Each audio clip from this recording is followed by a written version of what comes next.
Hey, what's up YouTube? You already know it's Horse City Live TV, and thank you for tuning in. The 2-3 zone defense. If you're a point guard out there, you're trying to take your team into rec or pro-am, eventually you're gonna come across a team that's running a 2-3 defense. So I created this diagram over here. The X marks the defenders, the green highlighted areas mark the weaknesses in a 2-3 defense. And as a point guard facilitating your offense, you're going to want to know and target these key areas, the areas that are highlighted by green on a diagram that I created. You're going to want to get or facilitate your offense into getting into these positions where they can kind of capitalize and score on a 2-3 defense. This is what we're going to be talking about here. How to break down the 2-3 defense. So the first three things that you want to consider when you're trying to break down any type of zone defense, there's three key basic fundamental aspects that you as an offensive facilitator, or if you're a part of the team that's trying to break down the zone, what you guys want to consider. The first one is communication. Communication is key. In order to facilitate an offense or for your teams to build chemistry, you're going to need communication.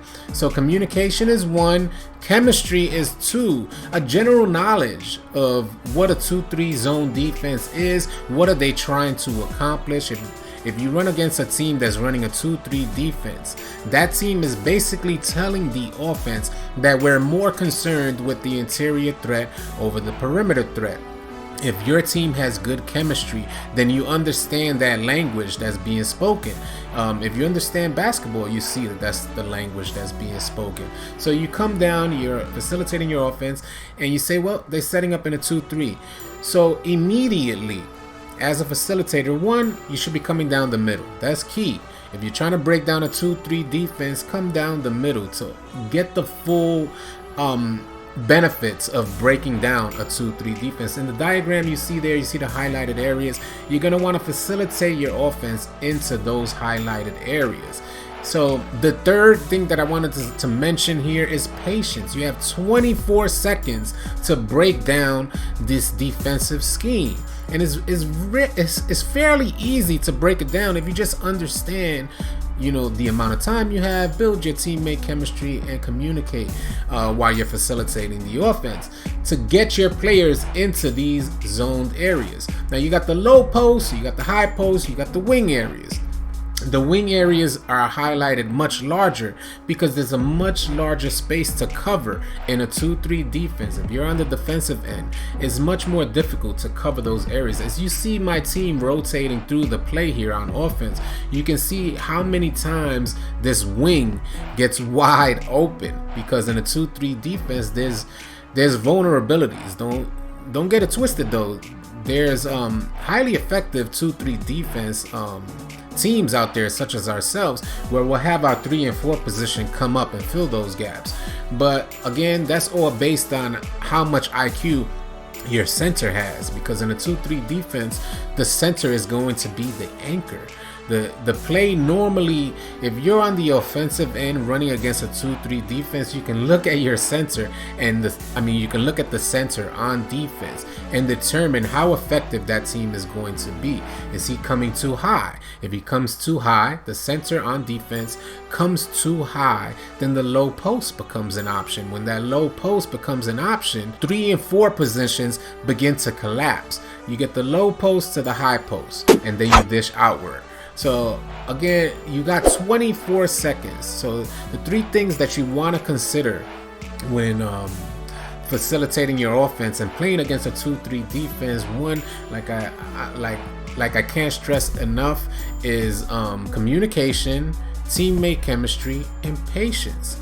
Have your teammate understand what's taking place here. They go into a 2-3, then you know they're more concerned about interior defense. And if they're more concerned about interior defense, then eventually those wide, see the highlighted areas on the diagram, those wide areas are going to eventually become open, and you'll have an opportunity to shoot the rock. As considering you guys are approaching your offense from a shooting perspective. So as you guys can see, as the offense is rotating here, there's so many different options, there's so many different shooting options. Now normally the 4 position or 3 or 4 position on the left side there wouldn't play, but as you can see, somebody sets them in the low post, that opens up a great shot opportunity at the wing. And that's all because I'm staying here in the middle as a facilitator, as the point guard. I'm in the middle, allowing my team, trusting in my team, because we've developed this teammate type of chemistry, trusting in my team to break down the 2-3 zone defense. Now I'm just gonna move from left to right here so you guys can see exactly how the defense reacts to a point guard coming, you know, down the right side versus a point guard coming down the left side. Immediately they switch over. What does this mean? Now I'm running this off slowly because very often, you know, people get in too advanced state and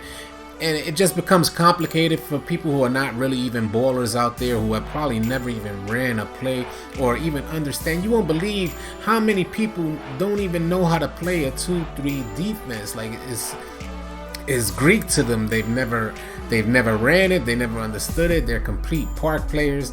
Even in the park, we running like a zone type of defense. Very oftentimes we run a man switch or a zone type of defense. So it's so effective to run this defense.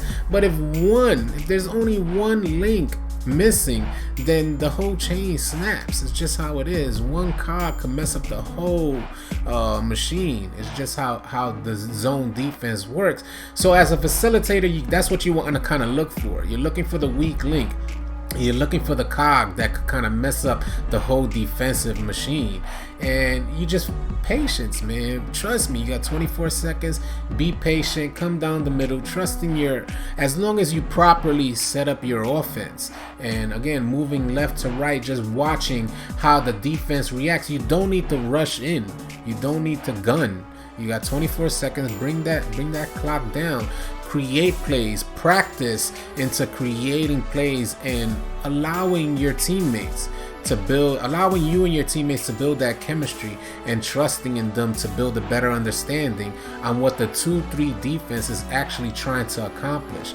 But as a facilitator, I'd highly recommend you come down the middle, let the play evolve. Already you can see in a 2-3 defense, somebody's wide open. There we go. He sets a screen for the outside wing on the right side.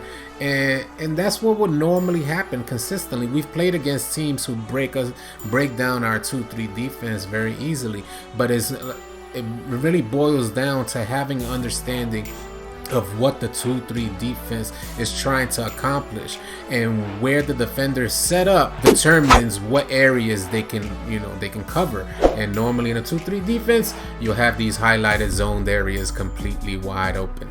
I hope you guys found this video helpful. Guys, I hope you enjoyed this video, and if you did, please consider subscribing to our channel, as we're gonna have a ton of NBA 2K20 content coming your way. And if you want to stay connected with me and the All City Live TV community, then join us on Twitch and Discord. The links will be in the description below. Easy, y'all.